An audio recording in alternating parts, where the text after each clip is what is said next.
A New Hampshire man secretly invested his money and with $3.8 million, he left them all to his town. Show title Hide title Small town Mont's quiet wealth transforms New Hampshire. A mobile home gardener dies with a secret $3.8 million fortune gifted to his hometown. That's how the Jeffrey Holt Foundation will be remembered. Jeffrey Holt Trust loved ones and community members knew the late Jeffrey Holt to be a reserved man who enjoyed simple things. What most people didn't know was that he was sitting on a fortune of $3.8 million.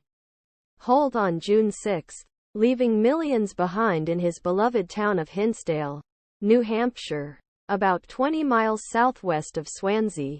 Hinsdale Town Administrator Catherine Lynch said Edwin "Smoky" Smith was Holt's estate executor.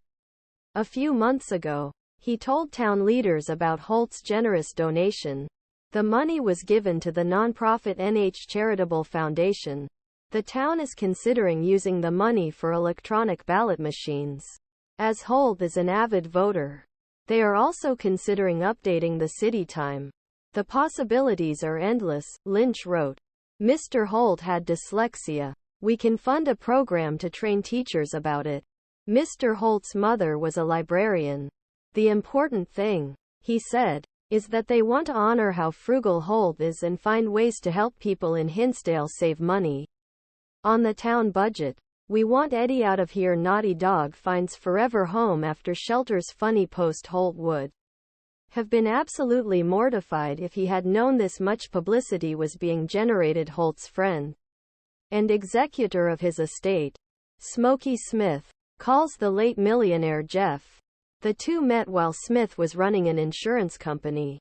Holt had insurance with Smith and always came to visit the office to handle business in person. He was very shy, Smith said.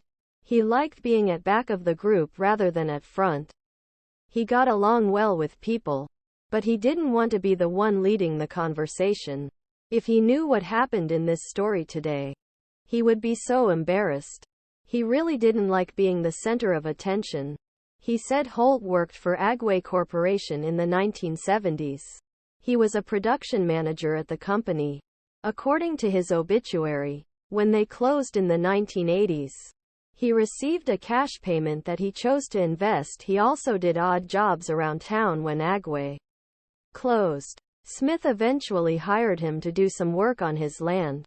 There were some barns that needed to be removed, so Holt took on that job among others.